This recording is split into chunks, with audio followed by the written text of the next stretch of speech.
Hello and welcome. I am Brave Shadow and I love video games. Here on the Shadow Source, I like to share my passion for games and other geeky content. Today I will be doing my first video in a series of videos giving my thoughts on the big three, Microsoft, Nintendo, and Sony. Mainly about their press conferences at E3, so don't go anywhere as we'll be covering a lot.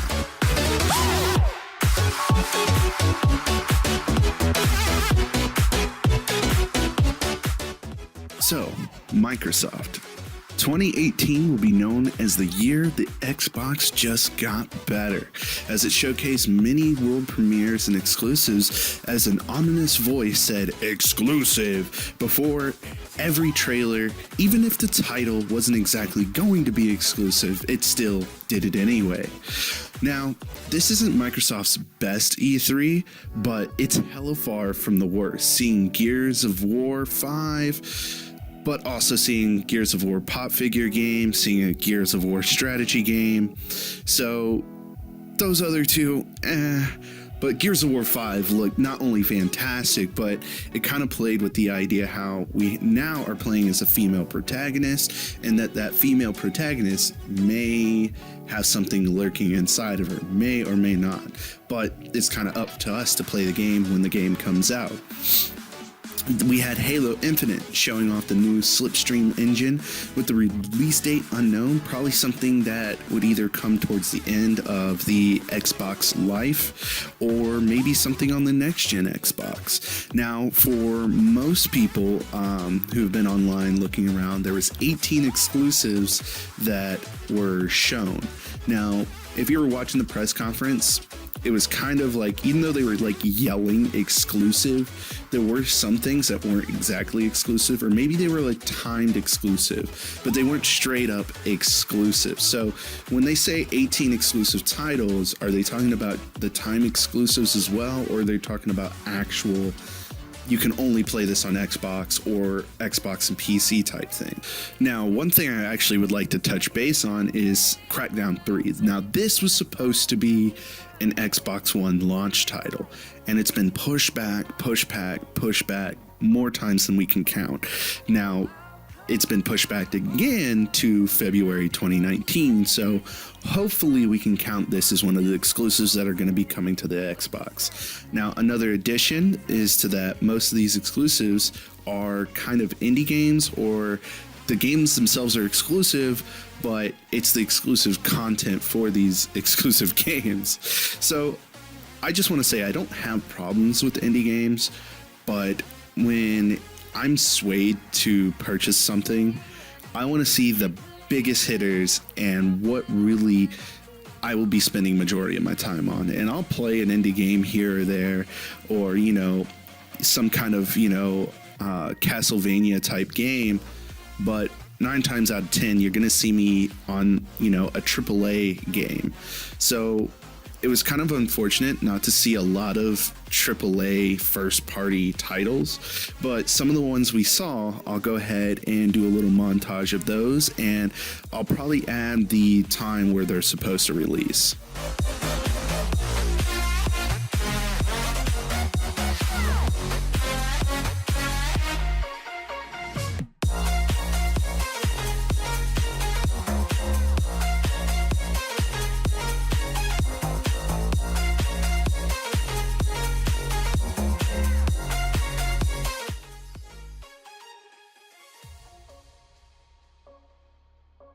So Xbox wasn't clearly lacking in exclusives, you know, and they weren't lacking in general. And I mean, plus we got a lot of world premieres in this press conference, which was really nice.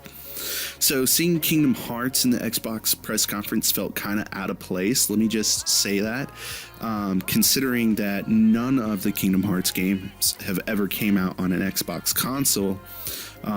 Now, with that being said, I don't want to talk about Sony's press conference, so I will mention some stuff that happened in Sony's press conference and kind of come back to this idea of Kingdom Hearts coming out on Xbox in that video.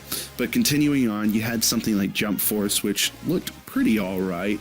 It's similar to J-Star Victory Versus in a sense where you have all these anime characters coming together to fight, except this time, instead of fighting, you know, in their respective worlds, they're all taking place on Earth, which I think is a cool little spin on it. The graphics themselves are fantastic. It looks really nice, but I feel like they could take a, you know, note out of CyberConnect's 2 book and kind of make it more cartoonish looking or more anime-like versus going for that hyper realism. But to continue on, we had a world premiere when it came to Devil May Cry 5. Oh my gosh. When I saw this, I was like, oh, I'm so glad that it's not a remake or like, you know, a retelling of the Devil May Cry series, as we've seen that before and it just was not good at all. So to see that, hey, we got the actual Devil May Cry 5 coming out. Now, one thing I did notice is that the female protagonist in there that's, you know, given kind of her quirky remarks, looks kind of like a hillbilly inbred cousin of Bayonetta. Maybe that's just me, but I just saw similarities and I was just like, I don't know how I feel about her. And like the teeth, like very janky, like she's cute and all, but she's got to see a dentist for that. Now, Division 2 was pretty lackluster for me personally, because I wasn't really a fan of the original game. Now, when it was unveiled, I was like, oh my gosh, like this could be a really good game. But after it being released and being one of the people not purchasing or pre-ordering it, I saw what other people had to say, and it usually wasn't a lot of positive things. So to see now we have a Division 2, which has been rumored for a while, is filled with this fake gamer speak.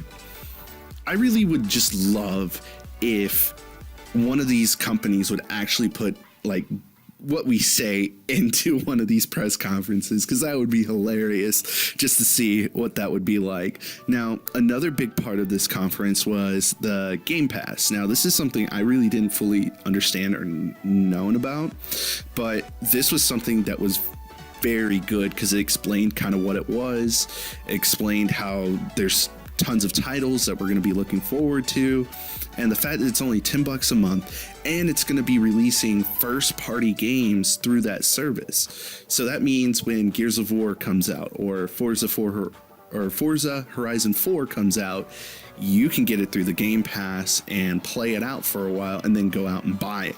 Now, that alone is such a huge thing, because there's a lot of people who don't really particularly will look at a first party exclusive and they're like, I don't know how I feel about that. But if you were to actually allow them to play, they are more apt to buy, or they'll at least understand that, hey, maybe this isn't for me. So it's good that Microsoft is heading in the right direction. This whole press conference is full of like going in the right direction. Dying Light 2 looked all right as well, but it looked so murky and the colors just looked very dull. And I like the survival stuff. But the new Metro Exodus seems to be a way better route to go when it comes to that nitty-gritty survival. Now, with that being said, the weapon customization in the world premiere for the Metro Exodus thing, where you see it in the trailer and it's like all the attachments kind of like, you know, appearing onto the weapon just to show you how much you can customize your weapon, that was cool. I really like that. I like the freedom. If you give me freedom in the game to like really customize and do things, more than likely I'm gonna play it.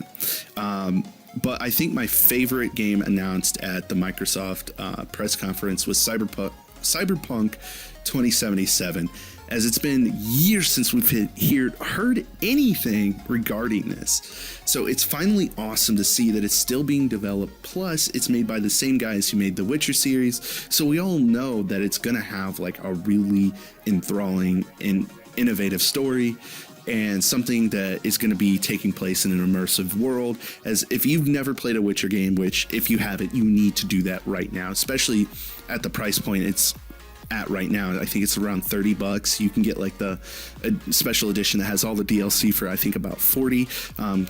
Don't quote me on that, but it's a game that you really need to play. Now, This conference showed another thing by Microsoft that I also like to touch base on. And that one thing is the power of Microsoft's wallet as it purchased 5 new game studios. You had Ninja Theory, which developed games like Hellblade and the terrible Devil May Cry remake. Playground Games, which develops on the Forza Horizon series. You have Undead Labs, which develops the State of Decay series. Compulsionary Games, which made one of the first PS4 games, Contrast, and is currently developing We Happy Few, and they created their own studio called The Initiative and hired the ex-head of Crystal Dynamics, which has been developing the recent Tomb Raider series. So also with that new Tomb Raider trailer that we saw, that's Crystal Dynamics. So continuing on, this adds on to the 343 Industries, the Rare, Turn 10 Studios, Mojang, the Coalition, and Twisted Pixel, making 11 first-party studios. So it's going to be really good to see what kind of games we'll be seeing, and will they be these kind of like heavy, hard-hitting AAAs, or will it be kind of more like indie games and stuff like that? So, though we saw mini games, and that's kind of what it's all about, finally, Microsoft has gotten the message and is fighting to gain footing and paving a way for next gen, because these 11 first-party studios are probably going to be working on that next gen stuff, especially, these 5 that were purchased will be working on, the AAA first-party exclusives in the future, while everybody else, that we have currently for the Microsofts will be working on stuff for current gen, with the exception of the Coalition, which is working on Gears of War. Now, one thing that didn't get a lot of attention is the AI integration and just working on smarter AI. That's something that is definitely needed, considering that some of the bots and, enemies that you play against in games don't seem smart enough. And the fact that they're thinking about the future, they're thinking about now, but they're also putting a step into the future, one step now and one step in the future, so that eventually when they transition, they're going to be set, because this is a similar thing we saw Sony do when they went from the PS3 to PS4. They had a lot of, third-party developers already creating content on the PS4, and they, hit the ground running and had a decent amount of content at launch and a lot of stuff playing throughout that 1 year. But I'd have to say, overall, I'm giving this an 8 out of 10. It was definitely really great, awesome, but, seeing more gameplay or something more of the Halo Infinite, or seeing something that really would drive me to just be like, yeah, I need to get an Xbox right now. I see a lot of stuff where it's like, okay, in the future, maybe 2019, that's the prime opportunity to get an Xbox. But as of right now, it's still not enough to convince me. And considering a lot of the world premieres and the timed exclusives, they're still going to come out for other consoles, either the Switch or the PlayStation 4. And some of the console exclusives are available on PC. And so there was nothing driving me to be like, dang, I need one right frickin' now. But overall, it was still great. It was well executed. The presentation, the execution, it was so good. I enjoyed it. I was entertained. I was enthralled. And I cannot wait to see what else Microsoft has in the future. So if you like what I had to say in this video, please drop a like for me. It takes a while to make these videos because I have a crappy computer. And if there's anything else you would like me to cover or you have any ideas for, I'm so down for it, as long as I got the time. And usually I make the time, so more than likely I'll get around to it. Thank you for actually watching it to this point as well. Let me know what you guys thought of the press conference. What were your favorite games? Please let me know in the comments down below. Last but not least, as the YouTube ritual goes, please subscribe, hit that notification bell so you know whenever I'm posting new content. And thank you again. Shadow up. I'm sipping on you like some fine wine, though. When it's over, I press rewind, though. Talking bands, I got it. Benjamins in my pocket. I traded my truth for some robins, and he's playing Batman. Freddy's gonna rob him. Yeah. I got the Glock in my Robin. 17 shots, no 38. Yeah, I got the Glock in my